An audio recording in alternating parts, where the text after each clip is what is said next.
अच्छा, ये बड़ा अहम पॉइंट है मज़हर अब्बास साहब। हम एक अवामी एंगल, इसका जनरली सिफारती और सियासी क्या फॉल बैक है इंडिया के अंदर, इंडिया के बाहर, लेकिन ये जो मिलिट्री सियासी कोऑर्डिनेशन में गैप की बात कर रहे हैं फ़खर दुरानी साहब, इस तनाज़ुर से भी आप कहिएगा, ये क्या ज़ाहिर करता है अब ये चीज़ें इंकशाफ होना इनका, या ये मंजर आम पर आना कि किस बड़े पैमाने पर चीज़ें छुपाई गई और अब वो सामने आती जा रही हैं?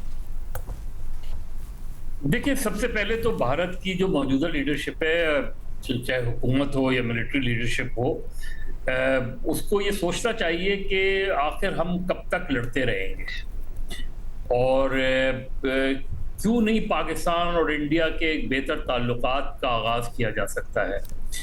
क्यों नहीं आप सिर्फ जंग की बुनियाद पे और हेट की बुनियाद पे आप पॉलिटिक्स कर रहे हैं और नैरेटिव बिल्ड कर रहे हैं। इंडिया खासतौर पे जो इंडिया में जो सबसे बड़ा मसला है ये कि वो जो हेट नैरेटिव है उसको इलेक्टोरल सपोर्ट भी हासिल होती है।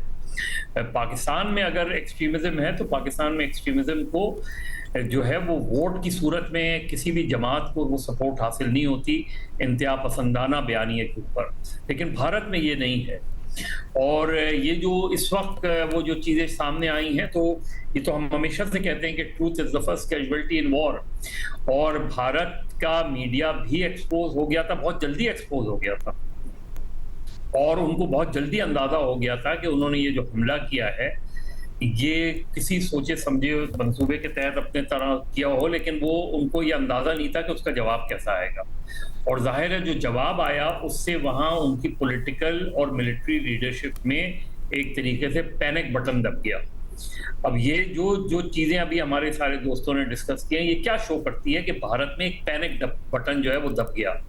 पॉलिटिकल लीडरशिप की समझ में नहीं आ रहा था, और जो मिलिट्री लीडरशिप है उन्होंने जो अटेम्प्ट करके देख लिया, उन्हें बहुत जल्दी अंदाजा हो गया कि उन्होंने गलत जगह हमला कर दिया है। वो पाकिस्तान की मिलिट्री स्ट्रेंथ का अंदाजा ही नहीं कर पाए, पाकिस्तान की एयरफोर्स का अंदाजा नहीं कर पाए, उन्होंने फौरन पता चल गया। आज साल भर बाद जब आप ये बातें कर रहे हैं तो हम तो बहुत पहले ही ये बातें कर चुके थे कि exactly this is what really happened. लेकिन क्या हम जंग के बयानिए को, नफरत के बयानिए को ही इन दो मुल्कों की किस्मत कहेंगे कि इन दो मुल्कों में क्या हम सिर्फ इसी बयानिए की बुनियाद पर आगे बढ़ना चाहते हैं कि हम एक दूसरे से नफरत करते रहे, एक दूसरे को हेट करते रहे, और जो 1-1.5 अरब आबादी है वो इसी नैरेटिव में जो है वो रहे इसमें। तो मेरा ख्याल है कि बीजेपी की क़यादत को ये ज़्यादा सोचने की ज़रूरत है कि क्यों ना अपने मुल्क में, उनके मुल्क में जो और इश्यूज हैं, जो डेवलपमेंट के इश्यूज हैं, जो और बहुत से मसाइल हैं, उस तरफ तवज्जो दें, भारत को अपने तहीं एक बेहतर मुल्क बनाएं, पाकिस्तान जो उसका पड़ोसी है उससे एक बेहतर ताल्लुकात हो। हमसे भी माजी में गलतियां हुई, ऐसा नहीं है कि हमसे गलतियां नहीं हुई, लेकिन हमारे यहाँ जो गलतियां हुई हैं उससे यहाँ डिबेट भी हुई है, यहाँ सबक भी। मैं बिल्कुल आपको मिसाल दे सकता हूँ कि इवन कारगिल के दौरान पाकिस्तान के मीडिया में क्रिटिकल एनालिसिस आए वो कारगिल वॉर के हवाले से, लेकिन भारत में आपको वो नहीं मिलेगा उस तरीका का वो। तो मेरा ख्याल है इस वक्त टाइम है कि भारत का जो सीनियर एलिमेंट है, भारत की जो ऐसी पार्टीज हैं जो एक सेकुलर माइंडसेट है उसको ये बात बावर कराने की जरूरत है और ये प्रेशर बनाने की जरूरत है कि हेट पॉलिटिक्स आखिर हम कब तक करते रहें, और इंडिया में हेट पॉलिटिक्स पर हम कब तक वोट देते रहें इसमें। तो मेरा ख्याल है ये बहुत इस जंग का एक सबक जो इंडिया को लेना चाहिए। हमने माजी की जो गलतियां हैं उन पर हमने पॉइंट भी उठाए हैं, आवाज भी रेज की और सबक भी सीखा है।